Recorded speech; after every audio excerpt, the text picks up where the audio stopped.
Detroit is different. Just Lead Conference, New Detroit. And we're talking about diversity, equity, inclusion. And we've definitely been talking business. They had a whole panel on that. Michael was one of the panelists on that panel. So when we think about diversity, equity, and inclusion for a business, and I just got a little bit into that on some other interviews and everything, but what should be an incentive? How does a business start to focus on DEI? How should a business approach that? So, a business, how does a business start focusing on inclusion?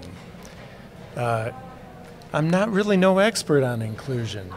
That's not where I came from. Okay. My experience is I was general counsel for a couple of public companies. I've always I've lived in the city of Detroit. You know, I have used and hired African Americans as my GC, assistant GC. My lawyers were African Americans. I don't really think of it that way. There's a I like people who think like me. Okay. And getting to the point, doing it rationally and directly is what I found what works naturally. So so you would say it's more like for your organization, it's a top-down leadership, and more so your perspective. So I'm pulling that it kind of needs to be in the leadership already to be included. If a leader is thinking about it, how do they even find a diverse workspace? And diversity. So Dwayne you were talking to Dwayne? Dwan, I'm sorry. Yep. Dwan. Yep. Dwan's got it. Yep. His message is the message. From my vantage point,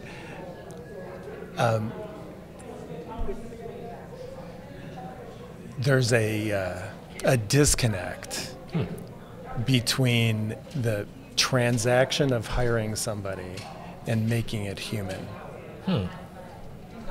And if the only reason a company is doing it is for the number, like a quota system, as they used to say, yeah. Or it isn't going to work. There's a humanity that needs to be expressed both ways.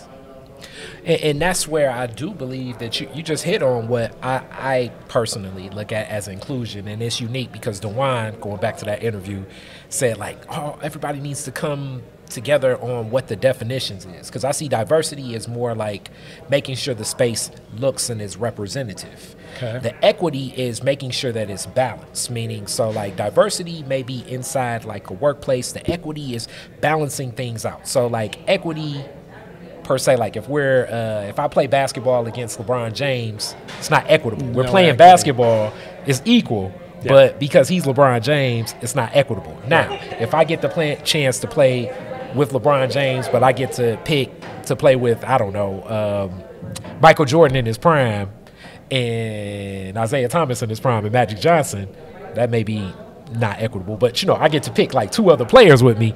Now it's a little bit more equitable. The inclusion is making sure that the space is culturally comfortable.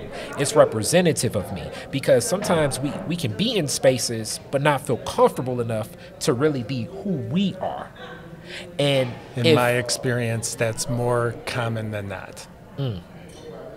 My limited experience. In general counsel, I would go as far as to say, when I think of attorneys, most people walking into courtrooms are uncomfortable. Being black is definitely an uncomfortable thing, but I think just the whole system itself can be overbearing and not knowing how, and just in this balance, as we're all learning from a conference like today. Yeah. This is more the realest conversation I've had thus far. How should leadership in more difficult spaces like law. Or I would look at law and justice is a more difficult space. When we look at certain spaces like stronger institutions, political spaces, what are those strides to be made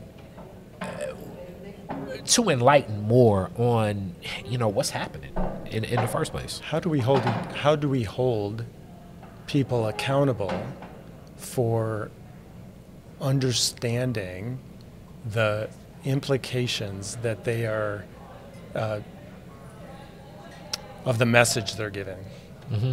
How do we get to the place where if you're abusing, misusing, whether it's a person or the earth, that you are held accountable for it? Mm. How do we break it down to the place where we aren't all running after the holy grail of having made it when hurricanes are blistering,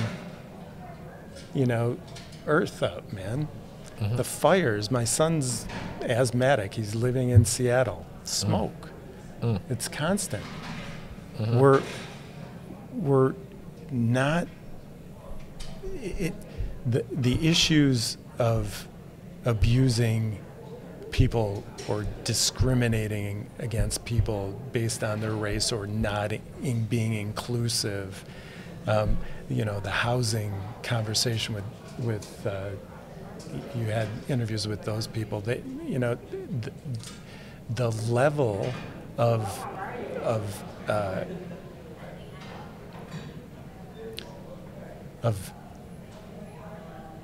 impact that it has on human beings, you can't heal that in 5 minutes. That's deep. So even speaking to your son and having asthma, as in the Black community, asthma is big, Huge.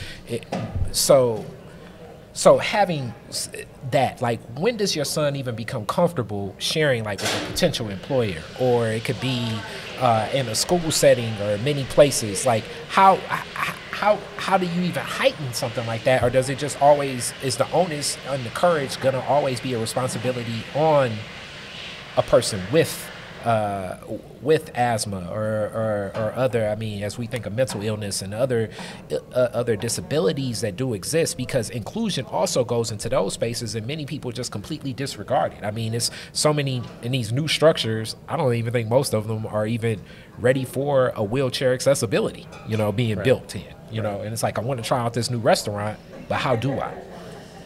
How is the onus always on, like, your son to enlighten and empower people, or does the onus come on us, as you say? Like, how does society become more responsible? There's a question on the table over there. How do we bring racial equity into politics? Mm. These are, like, it's a great question. How do you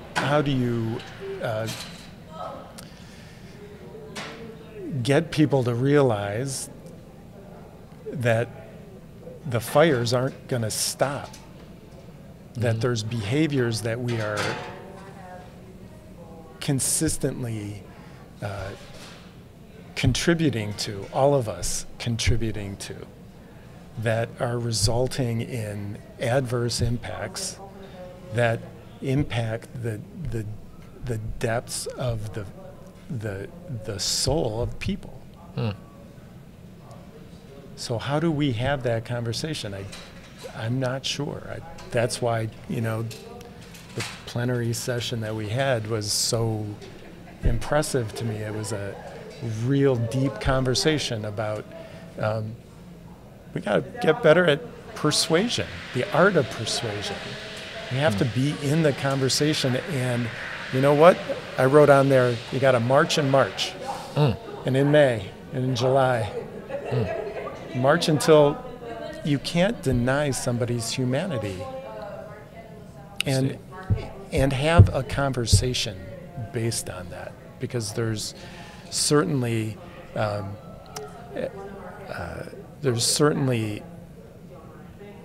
arrogance and humbling that I've needed in my life.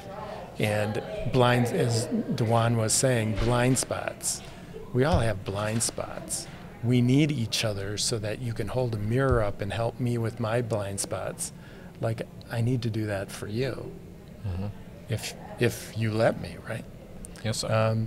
But we have to lower the tone and get back into our hearts, because we're not governed by our minds, we're governed by our hearts. Our minds are a mess. Our hearts know, our minds don't. Thank you so much.